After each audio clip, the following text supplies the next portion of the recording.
Masuk Pak TV Nasir. PJ Wali Kota Palembang Ratu Dewa gerak cepat meninjau rumah Muhammad Nasir yang hampir roboh akibat angin kencang sekaligus memberikan bantuan.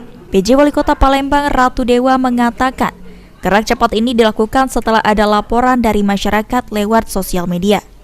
Rumah tersebut nyaris ambruk atau roboh karena beberapa waktu yang lalu diterpa angin yang begitu kencang. Maka dari itu pemerintah Kota Palembang akan memberikan bantuan kepada warga tersebut. Selain itu juga PJ Wali Kota Palembang Ratu Dewa meminta Kadin PUPR beserta tim untuk membongkar rumah tersebut, kemudian meminta Basnas untuk membangun rumah untuk Muhammad Nasir dan juga bisa menggandeng pihak terkait lainnya. Pada hari ini saya meninjau rumah kediaman Pak Nasir di Kelurahan Tuan Kentang di RT 21.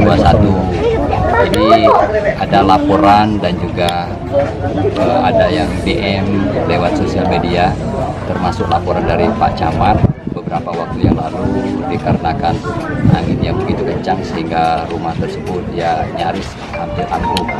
Maka dari itu kami tinjau langsung pada hari ini, kita harus membantu Pak Nasir dan keluarga yang ada di sini.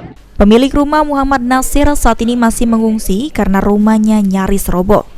Dengan bantuan ini, Nasir merasa senang dan berterima kasih kepada pemerintah.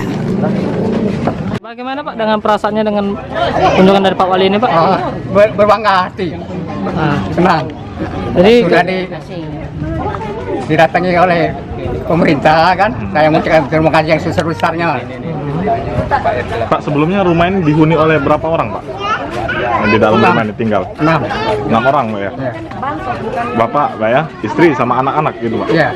Oke, nah untuk rumah ini robohnya ini berapa hari kemarin Pak? Mulai hari Kamis. Hari Kamis malam Pak ya? Iya. Oh, Pagi Kamis. pagi Kamis ya? Oh, nah setelah rumah ini roboh jadi Bapak gimana tuh Pak? Tinggal di mana? Apa mengungsi dulu atau seperti apa Pak? Untuk sementara waktu itu saya mengungsi di rumah ini, yang kecil ini. Iya. Oke. Ilham Wahyudi, PAL TV.